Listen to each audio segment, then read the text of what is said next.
பெண்களெல்லாம் 10 மாதங்கள் சுமந்து பெற்றெடுத்த தாய் குழுக்களே, மண்ணை பொன்னாக்கும் விவசாய பெருங்குடி மக்களை மற்றும் நாடகத்திற்கு வருகை தந்து காவல் பணிபுரிந்தும் காவல்துறை சார்ந்த அதிகாரி ஐயா அவர்களே, உள்ளூர் முக்கியஸ்தர்களே, வெளியூர் பங்காளிகள் உங்கள் அத்தனை பேருக்கும் எங்களது நாடக கலைக்கும் சார்பாக நன்றி வேந்த வணக்கத்தை தெரிவித்துக் கொண்டு நாடகம் ஆரம்பிச்சாச்சு. கூட்டம் எப்படி கூட்டம், அடடா அடடா அடடா. இந்த ஐயனார் முகத்தை பாக்குறதுக்கும் எங்க ஆத்தாக்கா முகத்தை பாக்குறதுக்கும் என்ன பார்த்தாரு அம்புட்டு ஒரு அழகு. ஆனா அந்த மேடையே பாருங்க, எவ்வளவுதான் கோடி ரூபாய் கொடுத்து கட்டடம் கட்டினாலும் இந்த மண்ணு மேடையில நின்று உங்க முகத்தையெல்லாம் பார்க்கும்போது அப்படியே ஐயனாரை பார்த்த மாதிரி இருக்கு ஆம்பளை பூரா. ஆனா என்ன ஐயனாரு சில நேரத்துல முனியாவா மாறிடுறான். அவன் மேல தப்பு கிடையாது, பண்ற செலவு அப்படி செலவு கொண்டு அவனை போய் இருக்கா சுத்த விடுது. ஆத்தாடி முடியலதான் முனியா மாறினாலும் பரவாயில்ல, மதுரை வீரனா மாறிதான் அப்புறம் 4 அடி வாங்கிட்டு பேசாம உட்கார வேண்டியதான் மூடிக்கிட்டு. இது தேவையாது? காசை கொடுத்து குடிச்சு நம்மளும் அடிய வாங்கிது தேவை என்ன இருக்கு?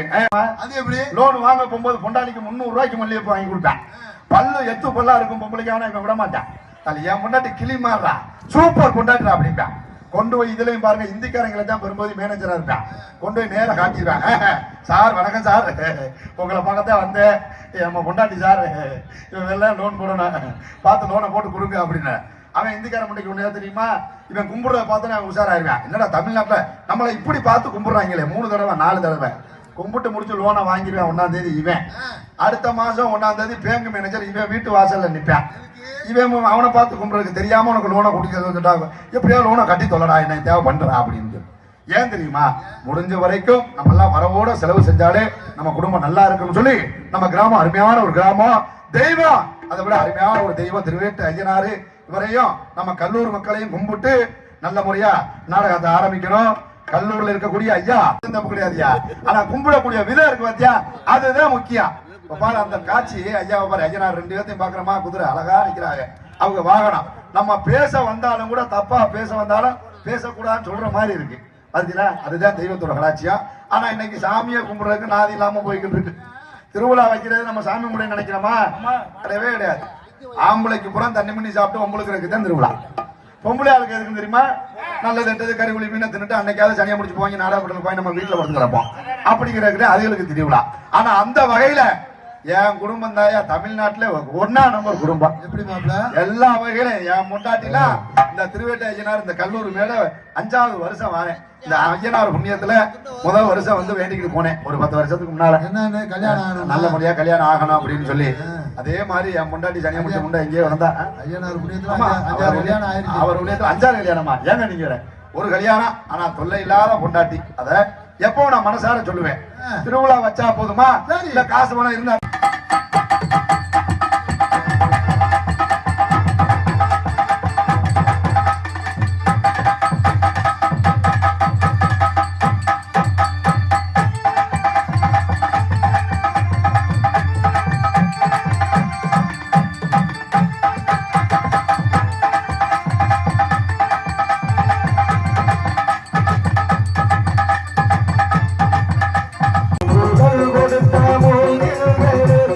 கொடுத்த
அப்படியே கொஞ்ச நேரம் யோசிங்க. அடுத்து பாருங்க, தந்தை சொல்மிக்க மந்திரமில்லை. இப்ப ஒவ்வொரு தெய்வத்துக்கும் ஒவ்வொரு மந்திரங்களை வகுத்து வச்சுட்டாங்க. இப்ப சிவபெருமானுக்கே உண்டான மந்திரம் அப்படின்னு நம்ம என்ன சொல்லுவோம்? நமச்சிவாய், பஞ்சாட்சர மந்திரம் அப்படின்னு சொல்லுவோமாலே. அதுவே முருகனுடைய ஆலயத்துக்கு போனோம் அப்படின்னா என்ன சொல்லி கும்பிடுவான்? சரவண பவ அப்படிங்கிற சடாட்சர மந்திரத்தை சொல்லி கும்பிடுவோம். அதுவே பெருமாளுடைய ஆலயத்துக்கு போனோம் அப்படின்னா என்ன சொல்லுவான்? ஓம் நமோ நாராயணா அப்படிங்கிற அஷ்டாட்சர மந்திரத்தை சொல்லி நம்ம கும்பிடுவோம். ஏன் அந்தந்த தெய்வத்துக்கு அந்தந்த மந்திரத்தை போய் நம்ம எல்லாரும் சொல்றோம் தெரியுமா?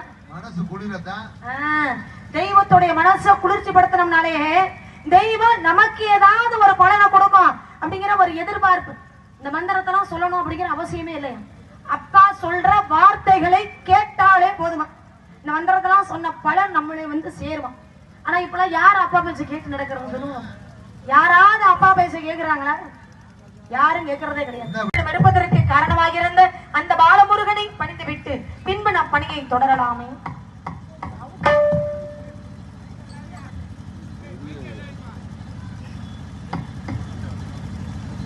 கடிச்ச மாதிரியே இருக்கு புறாவி.